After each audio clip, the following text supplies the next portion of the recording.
Okay, this is the best I've ever gotten this camera to work, and I'm afraid to turn it off. So I'm going to try and make this now, and hopefully the sound and everything will be okay.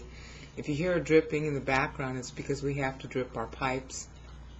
It's very cold here, and we don't want the pipes to freeze. Okay. In Judaism, this is the year 5770. In Judaism, Messiah is expected back in the year 6000.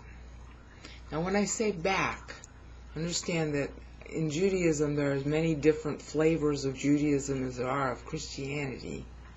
Each one, of course, claiming to be the true one. And to say Messiah comes back for a lot of these flavors of Judaism really means that they're expecting him the first time. But there are a sizable number of different flavors of Judaism who believe in the same Messiah we do. They call him by different names. They have different observances and things that they do because they think they're still supposed to be observing the Jewish Mosaic law. But they believe that Jesus the Christ is the Messiah to come back. And they think he's coming back in the Jewish year 6000. And they think that this year is the year 5770. Now you can download their calendar at aish.com, aish.com. And the name of the calendar is called Kaluach 3, K-A-L-U-A-C-H 3. And if you download it, you'll find out what I just told you as far as the year. Now, in order to find out that Judaism considers 6000, the year 6000 to be the year of his return, you're going to have to do a little Google search. Type in the number 2000, no comma. Type in the word desolation, D-E-S-O-L-A-T-I-O-N, and then type in the word Torah, T-O-R-A-H. And if you use all three terms and you search, you will get hundreds of Jewish websites. And they will explain to you the following: that God has divided time as follows. The first 2,000 years belong to the Gentiles.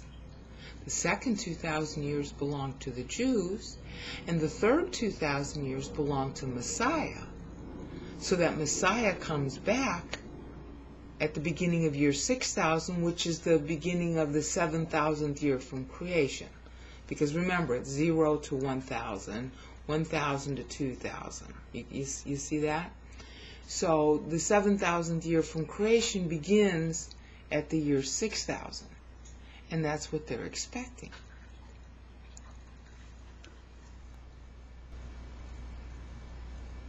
So it becomes a real tragedy if the Jews don't know what time it is.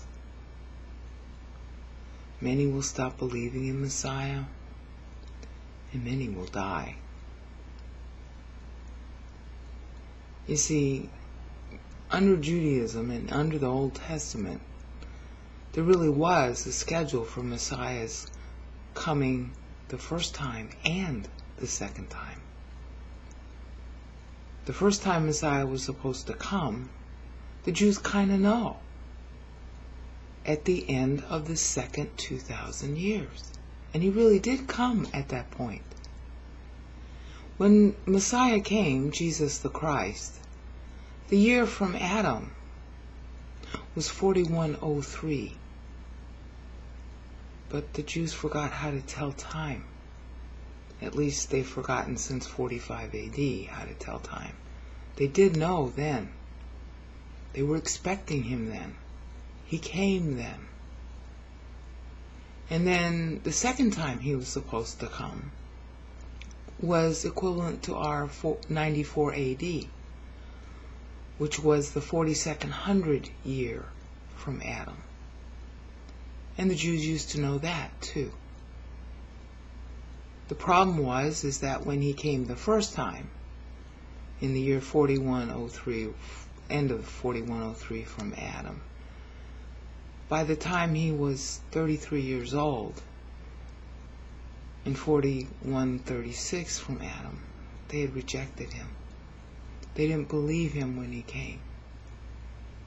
So in Matthew 16:18, he had to inaugurate church to keep the promise to Israel open, but create a new second entity that any Jew, of course, could believe in him and be in that second entity during the time between church beginning and church ending. Now, the question is, if the 6,000-year idea is true, does that mean that church has a 2,000 also? So that what the Jews are expecting, who never believed in him, now, would that be the time period of church, but they just don't know that? And of course, if you do know anything about the New Testament, then you know that there is such a thing as the rapture, that it kicks off the trib, and that it's unpredictable. But is there somehow a hidden schedule which would allot the 2,000 years to church, just like it allotted 2,000 years to the Jews, just like it allotted 2,000 years to the Gentiles? And then what year are we really in order to count it? And all those topics I've already covered in other videos, but I'm going to cover them again in a somewhat simplified fashion in future videos of this Yapping Most High. Now, preview of coming attractions. If you corrected the Jewish calendar, you would find out that we are not in the 5,770th year from Adam. We are in the 6,116th year from Adam. You would also find out that you're not counting strictly 1,000, but you're counting 1,050. That's represented in the Mosaic Law by Jubilee. It was really 1,000 plus 50 years. And the Jews used to know that. And it's actually the basis for their coming up with the 6 days in Psalm 90. Well, 7, but I'll explain that in future videos. So it's 1050 plus 1050 plus 1050 plus 1050 is how you reckon time in the Bible. And you reckon it by solar years because God always reckons by birthdays. And now that would result in a correction to the Jewish calendar, which would result in the 6th day ending in 6236 from Adam, which is our 2130 AD.